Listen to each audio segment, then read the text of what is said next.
Select holiday decor clearance. Plus, save with weekly deal drops on appliances, tools, and more. Valid 12/12 through 12/18 while supplies last. Selection varies by location.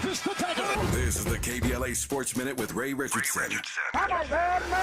The Clippers snapped a 3-game losing streak Monday night by dropping 144 points on the Utah Jazz. James Harden scored 34 of his 41 points in the first half. The championship game of the NBA Cup tournament is tonight in Vegas. Milwaukee takes on Oklahoma City. $500,000 to each player on the winning team. The UCLA women's basketball team, ranked number 1 in the nation, is 11-0 after a 32-point win over Cal Poly. Bruins forward Janiyah Barker filled up her stat line with 12 points, 13 rebounds, 3 steals, and 3 block shots. Former USC quarterback Caleb Williams continues to have a rough rookie season in the NFL. The Chicago Bears are 4-10 after losing at Minnesota Monday night. The 10 losses are more than the number of defeats Williams had during his 2 years at USC. Williams was 18-8 as the Trojans quarterback. No debates, no speculation, just the info you need. That's your KBLA Sports Minute. I'm Ray Richardson. More news, opinions, and conversation when we come forward on KBLA Talk 1580.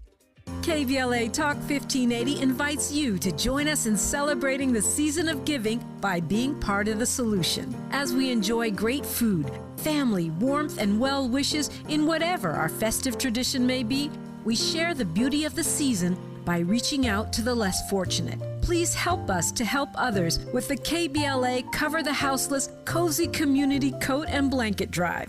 All you have to do is drop off new or clean, gently used winter coats and blankets in the KBLA lobby during business hours. Now through December 20th, all of the coats and blankets will be donated to unsheltered individuals and families experiencing houselessness. Simply bring your donation to 4434 Crenshaw Boulevard in Los Angeles, near Vernon Avenue, from 9 a.m. to 5 p.m. weekdays. That's 4434 Crenshaw in historic Leimert Park. During the holidays and every day, let's remember, we keep us safe. We keep us warm. We are the safety net.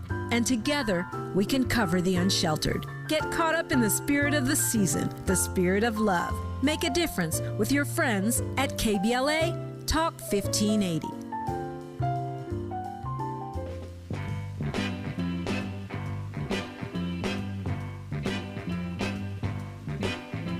Santa Claus goes straight to the ghetto. Hitch up your reindeer, and go straight to the ghetto. Santa Claus goes straight to the ghetto. Fill every stocking you find. The kids are gonna love you so. Leave a toy for Johnny, leave a doll for Mary, leave something pretty for Donnie, and don't forget about Gary. Santa Claus goes straight to the ghetto. Santa Claus goes straight to the ghetto.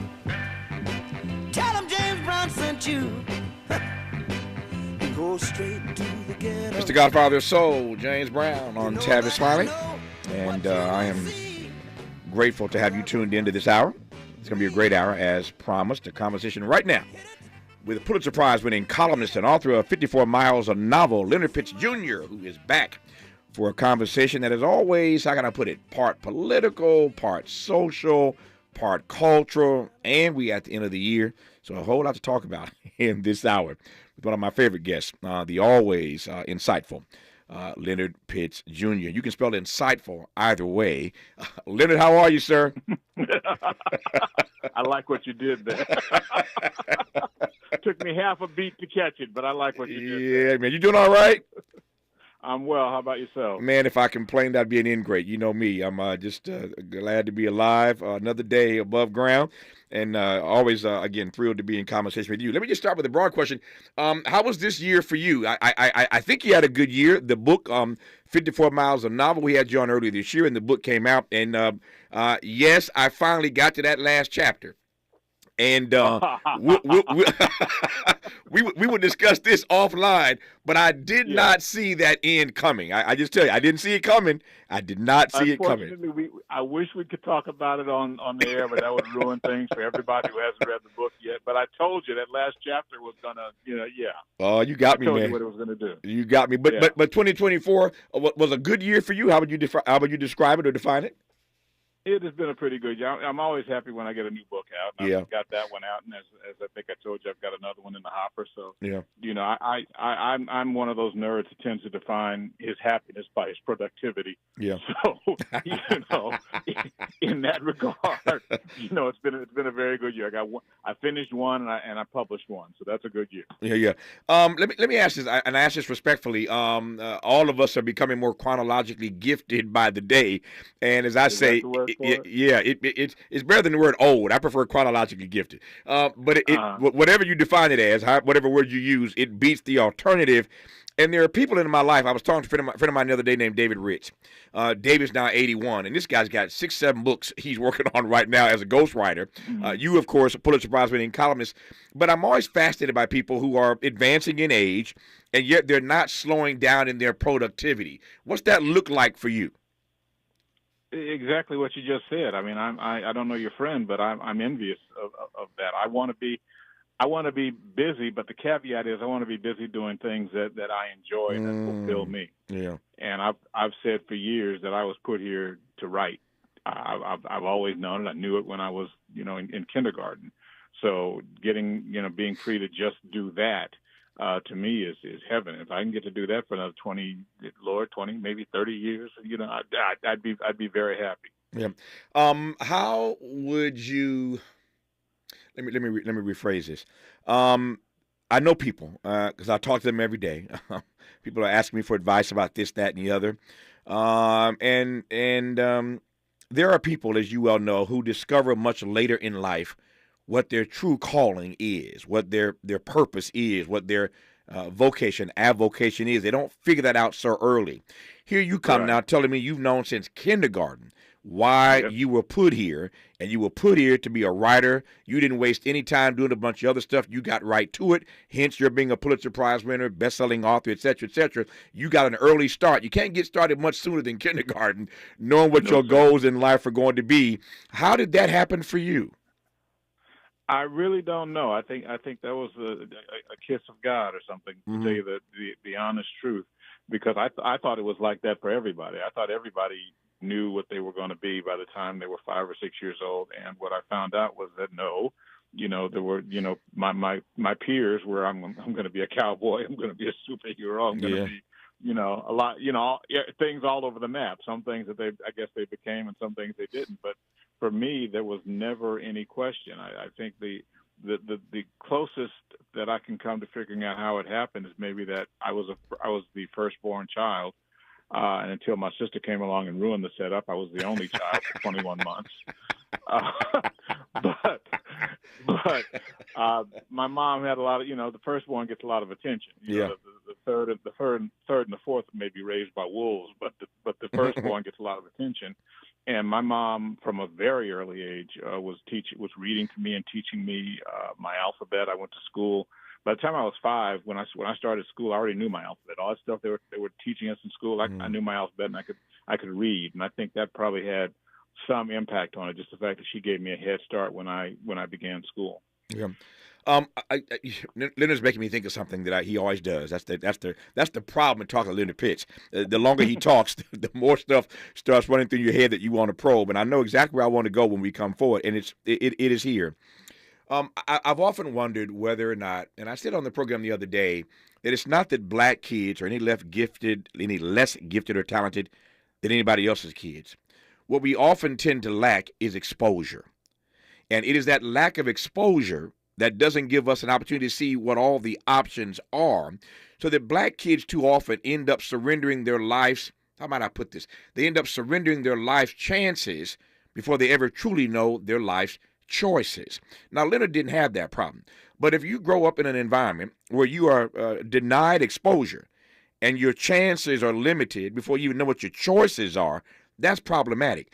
That's a long way of asking how much better off we would be as a people if we had more exposure to help us figure out sooner rather than later what our true calling really is, why we were actually placed here. It's philosophical, but I want to probe it, and no better person to probe it with than Leonard Pitts Jr. I told you, every time he comes on, it's political, it's social, it's cultural, it's spiritual, sometimes even existential, all that and then some. Leonard Pitts Jr. when we come forward on Tavis Smiley. Generous listening. Charitable listening. It's why everybody wants to talk to Tavis. The conversation continues when we come forward.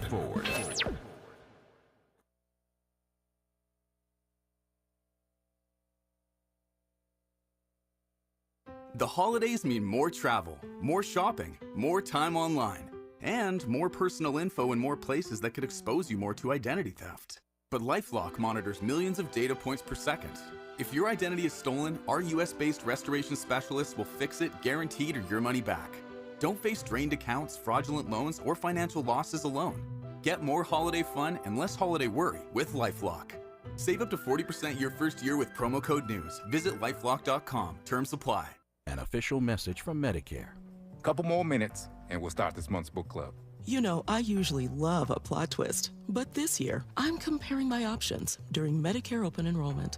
You can't assume your current health or drug plan is the best one for you. And you gotta make sure your drugs are covered. That's important. So is saving money. Review all your options at Medicare.gov. Open enrollment ends December 7th.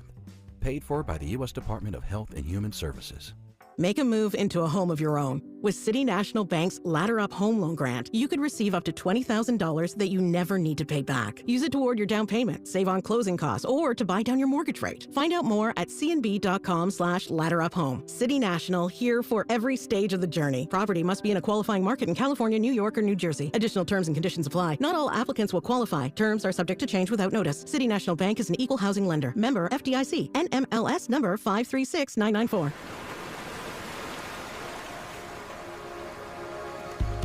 On behalf of the Ayers family, KBLA Talk 1580 announces the public funeral services for our very own Robin Ayers on Saturday, December 21st, 12 noon, in the living room at the Faithful Central Bible Church, 400 West Florence Avenue in Inglewood. Robin will be sorely missed by all who knew her and the many lives she touched. We will hold on to our fondest memories forever. Family and friends are invited to come celebrate Robin's joyful life Saturday, December 21st at 12 noon in the living room at Faithful Central Bible Church, 400 West Florence Avenue in Inglewood. KBLA Talk 1580 extends sincere condolences to the Ayers family. Robin will always be in our hearts.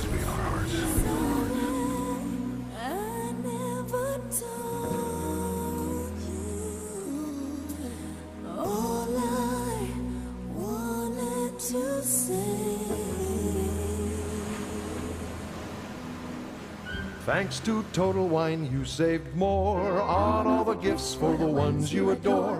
Wine, spirits, beers, all nestled on shelves. Got some advice from our helpful elves. Oh, so many gifts to explore when you go to Total Wine and More. Bottles so delightful, whoa. Priced so amazingly low. Curbside pickup and delivery available, and the lowest prices for over 30 years only at Total Wine and More. Drink responsibly, B21. Let's get back to more of this rich dialogue with Tavis Smiley. Tavis Smiley and Leonard Pitts Jr., Pulitzer Prize-winning columnist, director of the Center for Urban Journalism at Morgan State University, and author of the book out this year, 54 Miles, a novel. Leonard and I are talking about a little bit of this, a little bit of that. That's what happens when Leonard Pitts Jr. shows up, and that's why he is an was for so many years, columnist, because he covers the gamut of everything. So you made a comment about knowing in kindergarten what you wanted to do, and I tried to frame this in a way that would give you something to work with here, and that is this notion that black kids, again, are no less gifted, talented than anybody else. I just find that sometimes it takes us so long, if I can quote the Godfather, James Brown, who we started this hour playing, Santa Claus Goes Straight to the Ghetto. James Brown would talk about getting on the good foot. As he would say to his band, heel to toe, if you ain't on the one, you got to go. And so it just takes us a while to get on the good foot sometimes, and I wonder whether or not that has anything to do with where we find ourselves as a community, that it just takes us a while to get on the right path, Leonard. Well, let me just co-sign what you said by telling you that I've done over the years dozens of career days at various schools. White kids, black kids, whatever. And if I ask a group of white kids, what do you want to be when you grow up? There's no telling what's going to come out of those kids' mouths. I had one young lady, I forget the technical name for it, but she was going to be, we called her the shark lady because she was going to be a shark scientist. And just all the dreams all over the place. Dreams for industries you didn't even know or that existed, or jobs you didn't even know existed. With black kids, 80-90% of the time, if I ask a room full of African American kids, what is it you want to be, I can predict about 5 or 6 things, and that always breaks my heart. The boys always want to do something, basketball, or football, or rap. That's pretty much the extent of that. And the girls want to either do fashion, beautician, nurse's aide, or not nurse's aide, not nurse, or doctor, and veterinarian. Now, there's nothing wrong with any of those careers. These are all honorable careers, and if you make it in these careers, God bless you.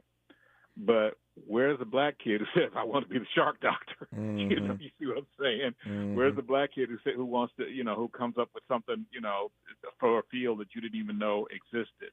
That's the thing that really kind of that kind of bothers me whenever I do these career days. And I know it's because you have to see yourself or somebody who looks like you in that role before you can dream it yourself.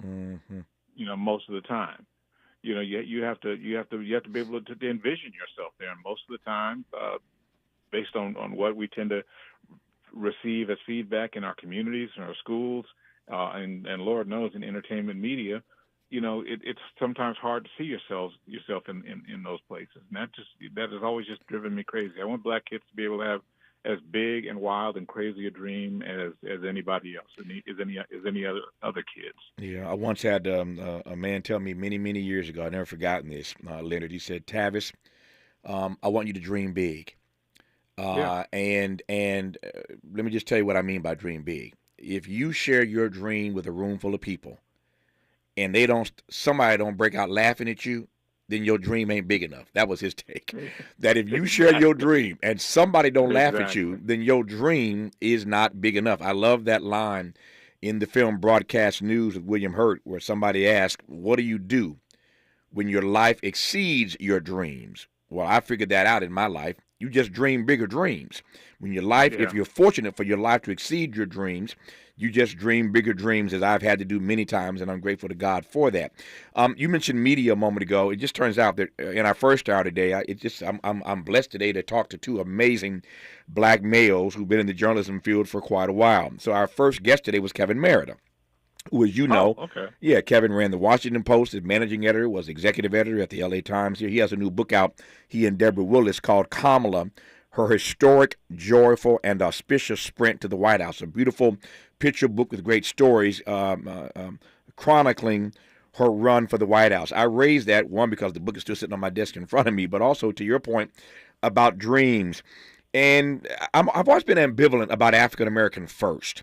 One, because I love the fact that we are continuing to enter spaces to which we've been not allowed heretofore. Jesse Jackson Sr., the Reverend Jackson, always reminds me, Tavis, Jackie Roosevelt Robinson, wasn't the first Negro who could play Major League Baseball with the white boys. He was the first one to whom they gave an opportunity to play baseball with the white boys. Not the first one talented to do it. And so on the one hand, I'm not naive. I get that. We've been denied opportunity to show up in certain spaces. And yet, on the other hand, when you have these African-American first, one of the takeaways, it seems to me, Leonard, ought to be that when kids see that, they can then dream bigger dreams. So my question is, why, with all these African-American firsts in all kinds of fields of human endeavor, your read is that our kids' dreams are still rather muted, rather small? Because firsts are often only. Yeah. I've said often, among my family and friends, I God bless Jackie Robinson. I venerate, what he did, but I have no desire to be Jackie Robinson. Because to be Jackie Robinson, to have to go through the stuff that Jackie Robinson did, and I'm not, obviously not talking about baseball, but in whatever field, Sure. That's a toll. That's difficult. I mean, Barack Obama was a Jackie Robinson of presidential politics, and Lord knows what that brother went. That brother couldn't even wear a tan suit, And this is on top of the pressure that just normally comes with being president. You can't even wear a tan suit on a summer day. Ronald Reagan wore a tan suit. That's right. Nobody said anything. You can't wear a tan suit on a summer day. God bless him for that. I have no desire, to put myself through that. Yeah. No, I'm laughing because I remember that moment like it was yesterday. We all do, of course. He caught hell for wearing that tan suit, man. And it was, in some ways, that was a scandal of the day. It was. In some ways, it was funny, and I'm laughing at it now. But in other ways, let me just ask this question. In some ways, it was hilarious, and that's why, again, I'm cackling. In other ways, there was something much deeper there. So take me deeper and tell me what you saw in the critique of his wearing that tan suit. Well, as I said, it's the whole Jackie Robinson thing. Yeah. It's whatever it's whatever you do, whatever small, insignificant in any other capacity or any other aspect thing that we see you doing, we're going to magnify because you are black. You are on probation in this position. Right. You're the president, but not really. You're the black president. So you are always going to be on probation in this particular position. And Obama's technique was to ignore it and pretend it wasn't happening. And I understand the political reasons for that. But again, that's why I'm not Jackie Robinson, because I would have had to say, I would have worn a tan suit every day of the week, after that. just to mess with him, huh? Just to mess with him. Yeah. That would have been wrong. And that would have taken me away from doing my presidential duty. But, at some point, what was it Martin Luther King said for his first, the first speech of the Montgomery bus boycott? There comes a time when people get tired. That's right. And so the whole idea. I bless all the Jackie Robinsons in our history, but I have no particular desire to be one of them. I don't want to move into the all white neighborhood and be the only black family there. There have to be some white families, after school special black experience, where they discover my humanity. That's lovely. Yeah. I'm glad for you, but I don't exist in order to educate you. You see what I'm saying? Yeah. Now the neighborhood here in L.A. You grew up in L.A., so you know Hancock Park. Hancock Park, my neighborhood for 20 plus years. Right around the corner from my house is Nat King Cole's house.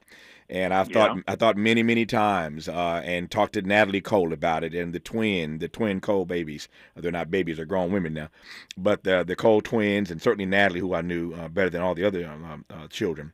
We would talk any number of times about growing up in that neighborhood and what it felt like for Natalie to be in that house when they moved in as the first African-American family in this historic neighborhood here in L.A. called Hancock Park.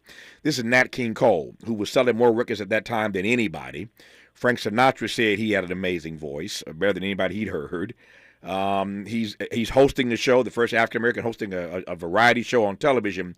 Everybody loves Nat King Cole. They're all listening to his records. He moves into Hancock Park, and they burn a cross on his lawn the first night.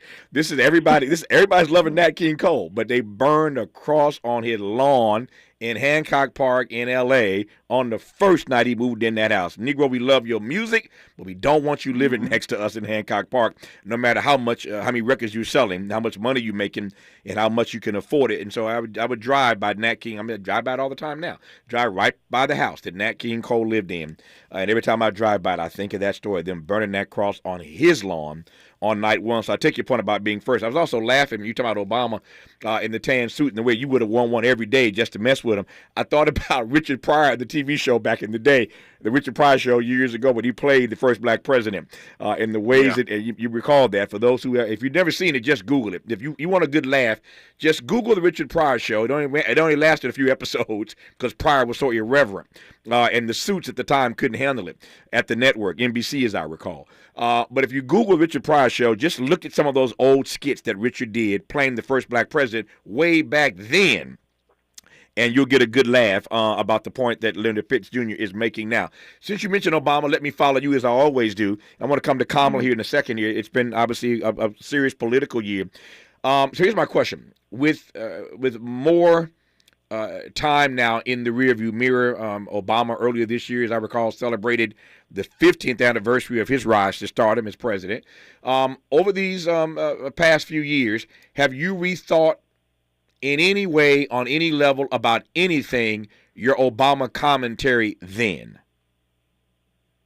Not really. I think I was wrong in saying that he wasn't going to do it. He wasn't ready for it because obviously he did and he was. Yeah. You know, so I got that wrong. But you know, most of what I said about Obama, you know, I would still stand by. It was kind of awkward as a journalist, as a black journalist, to be writing about Obama back then, because as a black person, you are exhilarated to see an African American man climbing to this position. As a reporter, your job is to be adversarial. Mm-hmm. You know, so those two things coming together was often kind of difficult. I remember Obama spoke at the National Association of Black Journalists Convention, and then you know we were trying to balance those two things, and I was one of the people who was chosen to ask him a question. And I remember asking him a very adversarial question that made him you know, like stiffen a little bit and, you know, and kind of grind his teeth a little bit. And I was proud of myself, you know, 'cause it's like, I love you, brother, but I got a job to do. Yeah. You know, it was that kind of thing. But Obama was very difficult for us to cover as African-American journalists. But then what you discover, and what I guess gives it a very awful kind of clarity, is that the rest, you know, other folk, white folk, by and large, are doing the same stuff that they've done with black folk, and particularly black folk who dare to have power. They're doing the same stuff and recreating the same old tropes that they did 30, 40, 50, 60 years ago. Yeah. So in that case, it becomes very clear. Yeah. You know, because there's no mystery, there's no need for all this great nuance. It's y'all still on this, you know, 60 years after or 50 years after you burned a cross on Nat Cole's lawn. Yeah. You know, if you could reach the White House lawn, enough said. Yep, I get it. Enough said. Enough said. Yeah. And I don't want the FBI knocking at your door in 2 seconds. So we gonna leave. As my big mama said, we're gonna leave that lay where the good Lord done flung it, so you don't get yourself in no trouble. But you said something a moment ago. I must admit, it struck a nerve. Now let me just set this up in the minute and a half that I have now. I'll set it up and I'll let Leonard run with it when we come forward, because I am fascinated now to hear his take, given what he just said. So you heard Leonard say that he had a chance to ask Obama a question, that he asked an adversarial question. Obama kind of, you know, tightened his jaw, wasn't happy with it, but went on to answer the question. And Leonard was proud of himself for asking that question. Everybody knows the hell that I caught during the Obama era for doing what I'd always done, which was trying to hold the president accountable. So my read on what Leonard said is slightly different. I'm curious as to the kind of pushback in retrospect that Leonard got specifically from black people for proudly, you heard him say it, proudly being adversarial with the president. That's his job. He's a writer. His job is to ask those kinds of questions. But you struck a nerve, and I'm still thinking about it all these years later, because I get reminded about it all these years later from various people. And that is why it is that the president himself, Barack Obama in that instance, didn't like adversarial questions from black folk. Did we owe him something?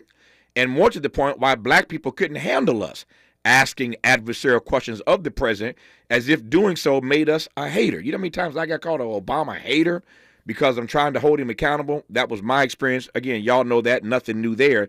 But Leonard is wearing it with a badge of honor, and I got my behind kicked. We'll talk about that part when we come forward on Tavis Smiley. Why does Tavis say, when we come forward? Because he's not going back. And you don't have to go back either. Forward ever, backward never.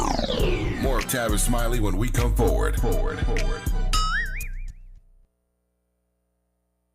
paid for by government.com. Did you know the United States Mint has issued a new Morgan silver dollar coin in proof condition for the first time? Not only that, they are also minted in 99.9% pure silver for the first time ever in history. Coin experts are calling this an amazing opportunity for anyone that knows the enduring popularity of Morgans. But you must hurry. Only 400,000 of these legal tender silver dollars were issued. These first ever Morgan silver dollars are brand new with stunning mirror-like finish, minted by the iconic San Francisco Mint. Call now and you're guaranteed a new first ever 99.9% pure silver proof Morgan dollar. To learn more, call 1-800-973-9717. If you order now, you will receive a free coin collector bonus pack, a $25 value, free with every order. Call 1-800-973-9717 now to secure your new Morgan silver dollars before they are gone. That's 1-800-973-9717. I'm Bree Wood with 4 things you should know from BIN News. Police in Madison, Wisconsin are investigating a school shooting where a 15-year-old girl killed a teacher and student, injured 6 others, and then turned the gun on herself. Investigators said the girl's family is fully cooperating and they have searched their home. Businesses must now display full prices for hotels and event tickets. The FTC finalized a rule banning hidden fees, a key issue for President Biden, who said these fees take real money out of Americans' pockets. The Senate passed the Stop Institutional Child Abuse Act, which now moves to the House. The bill establishes oversight for foster youth and treatment programs. And St. Louis, Missouri will host the U.S. Figure Skating Championships from January 5th through 11th, 2026 for the first time in 20 years. The event will determine the U.S. team for the Winter Games in Italy. Tickets go on sale next month. Get BIN News on demand 24/7 at BINnews.com. New deals just dropped at Lowe's. Get up to 50% off select holiday decor clearance. Plus, save with weekly deal drops on appliances, tools, and more. Valid 12/12 through 12/18 while supplies last. Selection varies by location. This is the KBLA Sports Minute with Ray Richardson. The Clippers snapped a 3-game losing streak Monday night by dropping 144 points on the Utah Jazz. James Harden scored 34 of his 41 points in the first half. The championship game of the NBA Cup tournament is tonight in Vegas. Milwaukee takes on Oklahoma City. $500,000 to each player on the winning team. The UCLA women's basketball team, ranked number 1 in the nation, is 11-0 after a 32-point win over Cal Poly. Bruins forward Janiyah Barker filled up her stat line with 12 points, 13 rebounds, 3 steals, and 3 block shots. Former USC quarterback Caleb Williams continues to have a rough rookie season in the NFL. The Chicago Bears are 4-10 after losing at Minnesota Monday night. The 10 losses are more than the number of defeats Williams had during his 2 years at USC. Williams was 18-8 as the Trojans quarterback. No debates, no speculation, just the info you need. That's your KBLA Sports Minute. I'm Ray Richardson. More news, opinions, and conversation when we come forward on KBLA Talk 1580. If you're living with dry age-related macular degeneration or dry AMD, you may be at risk for developing geographic atrophy or GA. GA can be unpredictable and progress rapidly, leading to irreversible vision loss. Now there's something you can do to slow it down and get it going slower. Izervay is proven to slow GA progression. Izervay gets GA going slower. Izervay or avacincaptad pagel is a prescription eye injection used to treat GA. Don't take it if you have an infection or active swelling in or around your eye. Izervay can cause eye infection, retinal detachment, or increased risk of wet AMD. Izervay may temporarily increase eye pressure. Your vision may be impaired after an eye injection or exam. Don't delay. Ask your doctor about Izervay today. Izervay gets GA going slower. Visit Izervay.com. That's IZERVAY.com. We hope you have a safe and relaxing holiday season. Mask up and stay safe. At KBLA Talk 1580, we've got a lot to talk about. And your voice is critical to all the conversation. Happy holidays. $5,000. That's the average amount of money people in the U.S. are now spending on gas in a year. $5,000. That's crazy. If you drive, you have to download Upside, the free app that gives you cash back every time you get gas. That's right. You can earn real cash back with Upside just by buying the gas you're already buying. You can literally start earning cash back today. I use Upside every time I fill up, and I've already made around $300. You're putting gas in your car anyway. Why not get real cash back? If you like free money, download Upside. I'm saving the cash I earn from using Upside to help pay for a vacation later this year. Download the free Upside app now to earn cash back every time you buy gas. Use promo code SNAP to get an extra 35 cents per gallon on your first tank. You can cash out anytime right to your bank, PayPal, or a gift card for Amazon and other brands. Just download the free Upside app and use promo code SNAP for a 35 cents per gallon bonus on your first tank. That's code SNAP for a 35 cents per gallon bonus. The revolution will not be televised. This is Brother Cornell West. My dear brothers and sisters, I'm full of joy and delight to announce that I'm joining the precious family at KBLA Talk 1580, founded and led by my dear, dear brother Tavis Smiley himself. Yes, the name of the show is Truth Time, and I'll be working with the inimitable Nina Turner out of Cleveland, Ohio, sister of great vision, and we will be on weekdays at 12 noon. We will be following Brother Tavis Smiley's show. We will begin Monday, January the 6th. That's right, Monday, January the 6th. Get ready for a different kind of insurrection. We coming with Martin Luther King Jr. and Fannie Lou Hamer and Curtis Mayfield and Aretha Franklin, and gonna add a little Gil Scott Heron too, as Nina Simone sits at the center. That's right. The revolution will be live. That's what we gonna do. Please come with us on this fantastic voyage. The revolution will put you in the driver's seat.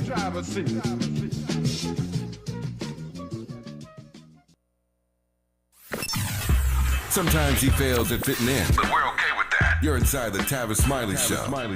You are indeed with Leonard Pitts Jr., Pulitzer Prize-winning columnist, director of the Center for Urban Journalism at Morgan State University, HBCU, and author of a brilliant book out this year, a novel called 54 Miles, a novel. We'll talk about that a little bit more as we move through the rest of this hour with Leonard Pitts Jr., but always delighted to be in conversation with him.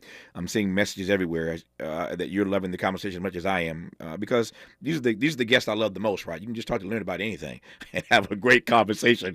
That's how you win a Pulitzer Prize as a columnist. But you said a moment ago that you asked Obama that adversarial question and you were proud of yourself. But there are others, and I suspect you got some of this as well, who I'm talking about black people now, who were trying to do their jobs. Even members of the Congressional Black Caucus, in retrospect, got pushback if they raised or said anything deemed as critical of Barack Obama by the black masses. Your take all these years later? Well, a couple of things. I think that, I have certainly a lower profile, probably media-wise, as a print journalist than you and some others. So I probably got a little less flack than you for that. But, my thing has always been that my job, they give me this platform in which I have the freedom, this precious freedom to opine on anything that strikes me. Mm-hmm. Why would I use that? Why would I waste that soft pedaling or saying stuff that I knew not to be true, mm-hmm. or avoiding things that I feel need to be said? With Obama, I was kind of all over. I was generally favorable about Obama. Sure, I liked his politics, and generally I liked him. But I also, when he told that lie about, we never said, if you like your doctor, you can keep your doctor. He won PolitiFact's Lie of the Year. Mm-hmm. I got on him about that. Mm-hmm. I always thought that he was generally very naive on matters of race. Mm-hmm. I thought he was, especially in his first term, a little less so in his second term. I thought he was very naive on matters of race. So there were times where I had to cross swords with him. But I if you're being what I'm trying to be, which is an honest broker, then that's what's going to happen with anybody. as much as I disliked George W. Bush's presidency, I thought until more recent events that he was the worst president in history. Yeah. I said a couple of.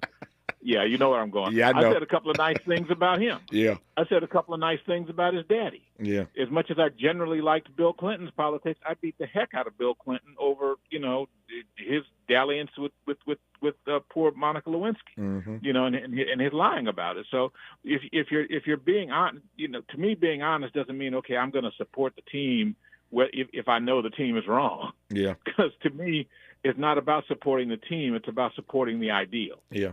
No, I'm with you. And the ideal doesn't change regardless of what the team is. To your point about George W. Bush, I raised his name the other day. You and I are not dissimilar in the way we approach these things. I was not a fan of George W. Bush's, but George W. Bush has been the best president Africa has had in a long time, best U.S. president. On that PEPFAR program, I mean, that saved millions and millions of lives on the continent, and George W. Bush doesn't get enough credit for what he did do on the Africa front of all presidents, believe it or not. He's been the best we've had recently on the continent of Africa. I digress in that regard. I do want to ask you, I mentioned earlier that, again, lucky me, I've got Leonard Pitts Jr., Pulitzer Prize winner on the same day that Kevin Merritt is on, so two brilliant black men who have been in this journalism space for quite some time. And I want to ask you about black men and the way they were at the topic du jour in this presidential campaign. Put a pin in that for just a second. But I do want to ask you what your read is. I wouldn't dare let this hour end without asking you this. ABC News, in my view, caved.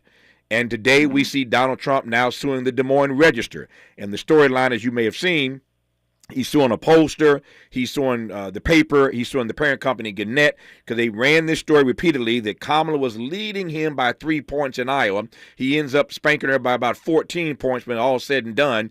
But again, there is you can see that victory that he won over George Stephanopoulos and ABC News has emboldened him to go after the media in ways we've never seen. Your take?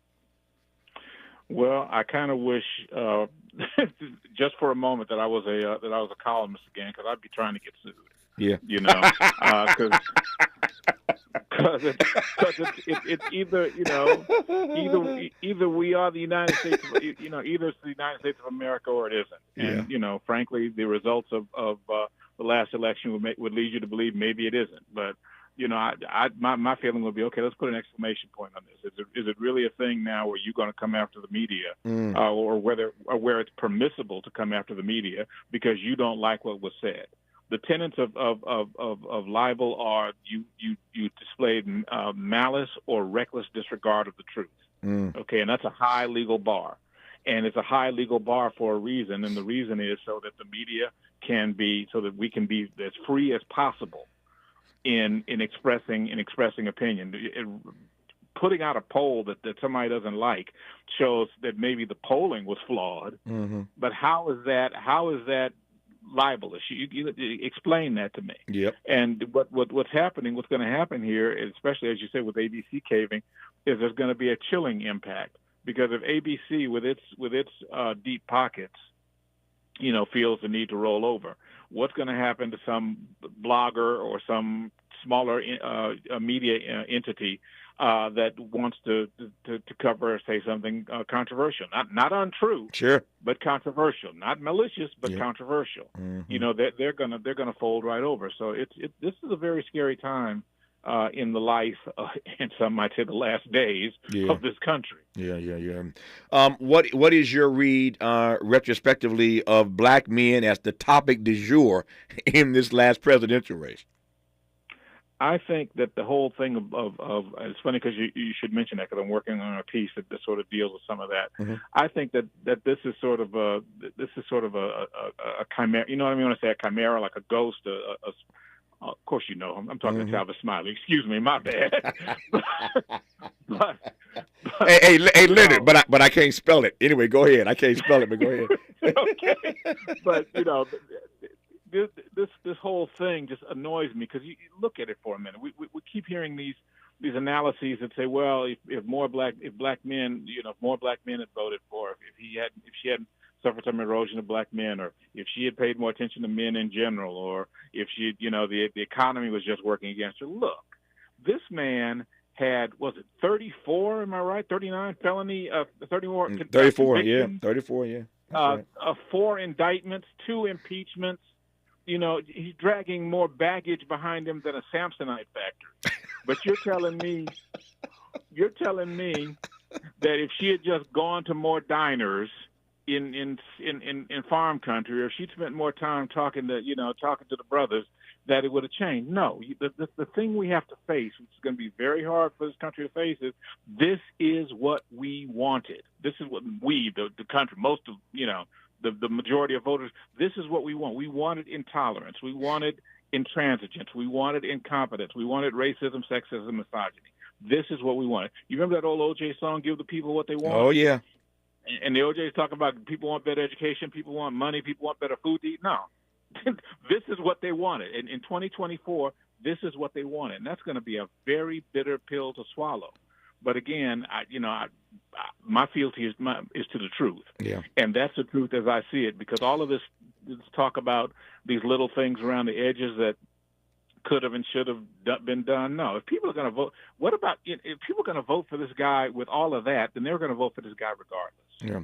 And this is why I miss Leonard Pitts Jr. You heard him say a moment ago, he wishes for the moment at least he was back to writing his Pulitzer Prize winning column. I wish he was back too, because at a moment like this, and certainly over the next 4 years, I miss his voice terribly. Leonard Pitts Jr. was always must reading for me. I had to see his copy. And these lines he comes up with, Donald Trump is dragging more baggage than a Samsonite factory. That's why I miss Leonard Pitts Jr. More with him when we come forward on Tavis Smiley. Hope, agency, dignity. This is Tavis Smiley. Can you dig it? Come on! We asked seniors how to prevent Medicare scams. My best advice, if you get a phone call, do not talk to the person.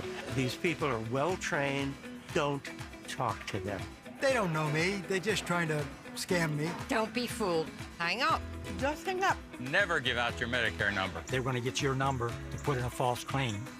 If I get a call from someone, I don't pick up the phone, and should I pick up the phone and they ask for information, then I hang up. How do you detect Medicare fraud?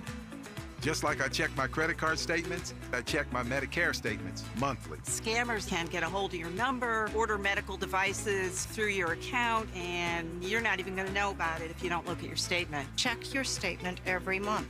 If you get your statement and you see something that you know you did not have done, you report it. Call your Senior Medicare Patrol. To report Medicare fraud, call the Senior Medicare Patrol at 855-613-7080. Hi, it's Sherry, owner of LifeSource. For 40 years, families have been loving our LifeSource water. And now, when you buy LifeSource, we will pay your sales tax. Call 800-WATER-99 or visit lifesourcewater.com. Ends soon. Warranty limitations apply. Thanks to Total Wine, you saved more on all the gifts for the ones you adore. Wine, spirits, beers, all nestled on shelves. Got some advice from our helpful elves. Oh, so many gifts to explore when you go to Total Wine and more. Bottles so delightful, whoa. Priced so amazingly low. Curbside pickup and delivery available, and the lowest prices for over 30 years only at Total Wine & More. Drink responsibly. B21. Somebody bring out the confetti, baby! Starting Monday, January 6th, KBLA Talk 1580 has a new midday lineup. I'm excited. Are you ready for Tavis Smiley, Dr. Cornell West, Jesse Jackson Jr., D.L. Hughley, and E. Quarterly Corte back-to-back? Oh, my God. Are you really ready for all this smoke? I'm ready, brother. Yes, we still have Dominique DePrima in the mornings and Zoe Williams in the evenings, but middays just got lit on KBLA Talk 1580. We on fire. All across America, people are talking about our new midday lineup. Starting Monday, January 6th, our KBLA 1580 app downloads are on fire because everybody's going to be tuning in. Yes, I love you guys. You are the bomb. Now would be a good time to hit up SMB at KBLA1580.com if you want folks to hear about your business or brand. That's SMB at KBLA1580.com. It's going up in 2025 on KBLA Talk 1580. It's going up. That's what I want. Freedom is an endless meeting. So let's get back to it with Tavis Smiley. You got to give the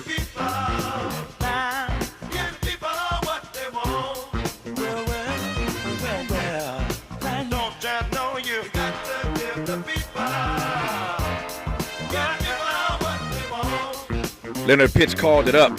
Leonard Pitts Jr. called it up. So I thought I'd give you some of it. It's a shout out to the OJs, the Philly Sound, Gamble, and Huff. I am pleased to be heard right now on WURD in the city of brotherly love and sisterly affection. But Leonard Pitts said we wanted this. We asked for this. This is what we wanted, and we got it. You said it, Leonard. I assume you stand by it. I stand by it. Yes, sir. 100%. Yeah. I mean, America knew what this was. Let's face it. You know, they knew they'd already had a test drive, 4-year test drive. And they said, no, we want some more of that. And they said it not just with the Electoral College, but with the popular vote. That, you know, that's who we are. Yeah. I mean, it's a shame to say, but as a corporate body, that's who we are as Americans. Can anybody turn a phrase like Leonard Pitts Jr.? And that's why I love reading his stuff and having conversation with him. Let me pivot. I'm watching the time here. I want to phrase this question in a way that I think you can do something with it. And that is, having read your book, 54 Miles, a novel, and the themes that you raise in this book, I'll let you describe again, for those who may not have heard our conversation many months ago when the book first came out, why it's called 54 Miles. But how would you situate, and I'll let you, again, frame it the way you want, how would you situate the issues that you raise in this novel, looking back then with where we are right now? It's funny you say that because I've been thinking a lot about that. The novel briefly is called 54 Miles because that's the distance that the marchers marched from Selma, Alabama to Montgomery, Alabama in the 1965 Voting Rights Campaign. That spurred passage of the Voting Rights Act. But in terms of where we stand now versus then, one of the things that has really been troubling and frankly dispiriting to me in this eon or this era that we are in is that we're not we're fighting battles. We've always fought battles, and there's nothing wrong, or unexpected about that. But we are now being called to fight battles that we won 50 years ago and 60 years ago. And that is what is really, really troubling to me. I used to say jokingly and then not so jokingly that the Republicans were trying to repeal the 20th century. Well, they are well on their way to doing that. And see, here's the thing. Those of you who've ever written a long document and you spend time on your computer and you spend time with it and you say, okay, and you work hard and you go, okay, this is good now. I like it. This works. And then the computer takes it and eats it and it's gone. Ooh. And you have to recreate that from memory. That second time, it's difficult to do that. Now you could write further on from what you created. You can do that. You're willing to do that. But I got to go back and do what I already did. There's something especially dispiriting about that. But now, if you're African American, you got to go and you got to get the Voting Rights Act fixed again. If you're a woman or just somebody who cares about women and their health care, you got to go and do something to secure reproductive freedom again. All on and on and on.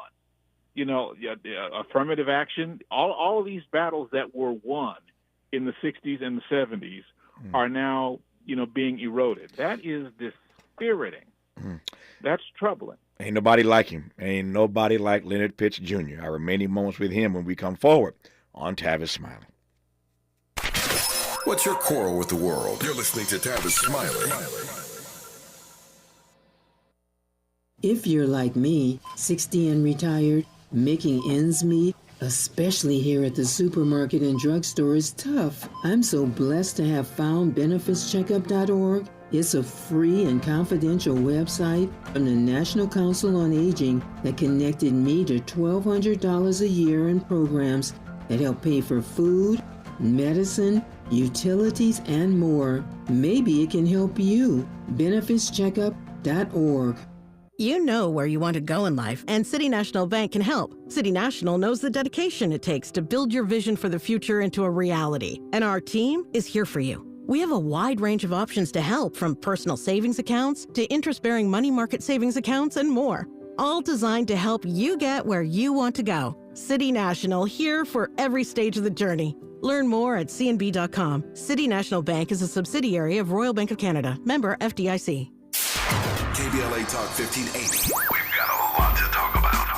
KBLA Talk 1580 reminds you that we keep us safe.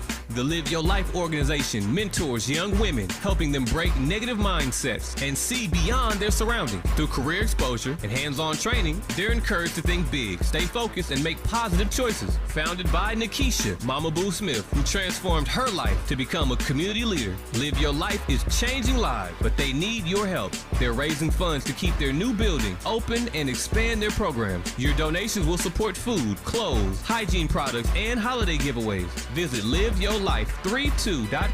That's LIVEYOLIFE32.com to help today. This is a community call to action from KBLA Talk 1580.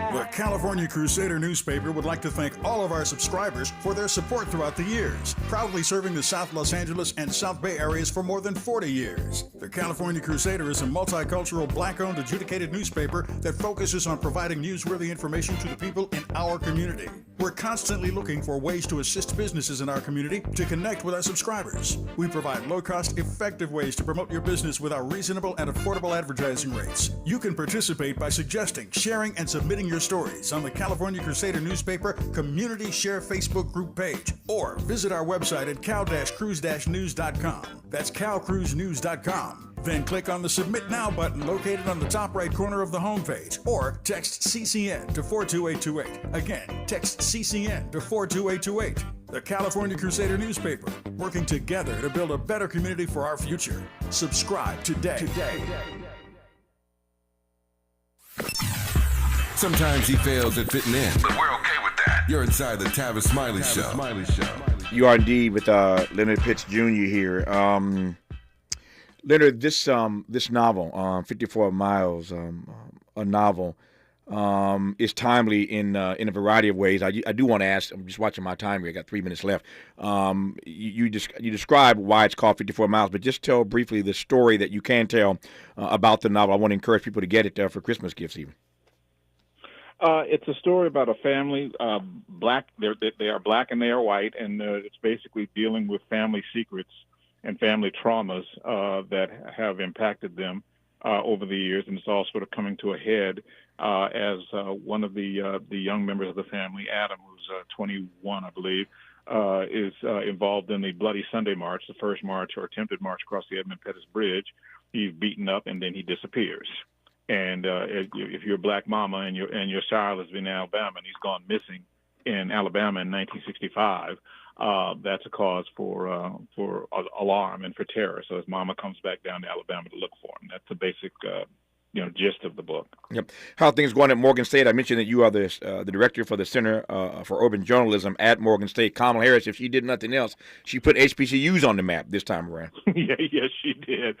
We are onward and upward. Kind of in a lull because it's the end of the year, but I got 2 classes this coming semester. Students, be prepared because I'm going to hit you with my best shot. Speaking of the best shot, give me your sense of this question. I've asked this of many of my guests, as the audience knows. I dare not ask of Leonard Pitts Jr. In the next 4 years, what does resistance look like for you? For a lot of us, and maybe for me, it looks like I've had enough and leaving the country. And I'm seeing that from so many people. If America will not be America, then, as I said, it's dispiriting to have to spend 50 years getting something right, and then you got to go back to the beginning of that 50 years. Yeah. So that it may. I'm not for sure, but it may well look like that. We'll see. I'll know a little bit more after the middle of this year. Yeah. When you were telling that story moments ago, I started shivering, man. It broke out in goosebumps when you talked about typing all this stuff and your computer eats it. Man, I had that about 6 weeks ago, and it just broke my heart, man. I was 6 pages in, man. I was on a roll, and it just the computer just. And everything was gone, and I was just I sat there and cried. I ain't gonna lie, I'm a grown man, but I was crying like a little baby when my stuff just disappears. I know what that feels like, dude. I think we all do, and you described it well. That's the way we feel right about now. That everything's got to be redone, in this experiment in democracy, and that is, as Leonard Pitts Jr. said, dispiriting. He's the Pulitzer Prize-winning columnist, director of the Center for Urban Journalism at Morgan State University in Baltimore City. His novel out this year is called 54 Miles, a Novel. Leonard, always, sir, delighted to be in dialogue with you. Give my best to your precious bride. Happy holidays. Good to have you on. Will do, sir. Have a good one. Thank you, man. Stay strong. More of Tavis Smiley when we come forward.